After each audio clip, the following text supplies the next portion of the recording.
Ano na ho ako, nag-print. O, sige po. 3 minutes lang pala. Ay, 3 minutes na. O, tapos i-access niya to. Yan kasi yung gumagalaw pagbukas nitong ano. Ito. Oo. Yan. Oo. Yan. Oo. So,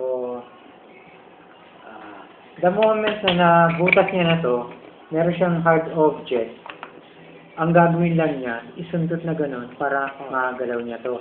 Yan, para mag-retract ito. Yan, re-retract yung ano. Ito, bubukas na yung pinto. Bubutasin niya. So, suggestion. Ang ginawa natin, ito yung bago.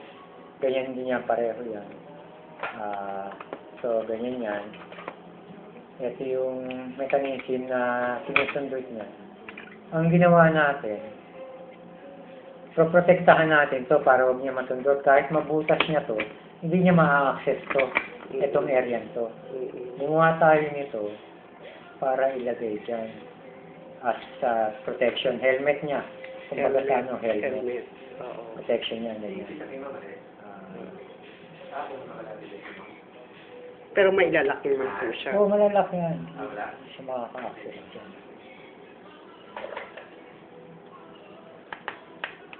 Yan, ganyan siya. So, kahit mabutas niya to, hindi niya ma-access to, yung mechanism, dahil meron ito. Hindi niya matatanggal to, dahil pag linagay na natin siya sa pinto, kasama siya, doon sa bolt, sa paglagay ng siya. So, hindi niya maiaangat yan. Kahit ano gawin niya, hindi niya matatanggal to. Hindi niya ma-access yung ito yung ganito. Yun ang naisip namin paraan na gawin. Yun, ganyan. Hindi niya madudukot yung dyan. Ito yung helmet. Oo, yan yung ginawa natin na pang-protection dun. Yan, ganyan.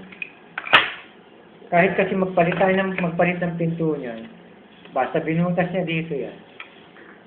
Pasok pa rin siya dito. Ma-access niya yun, kaya lagyan natin. Yung helmet. Oo, protection. Protection helmet. Oo, dun sa mechanism.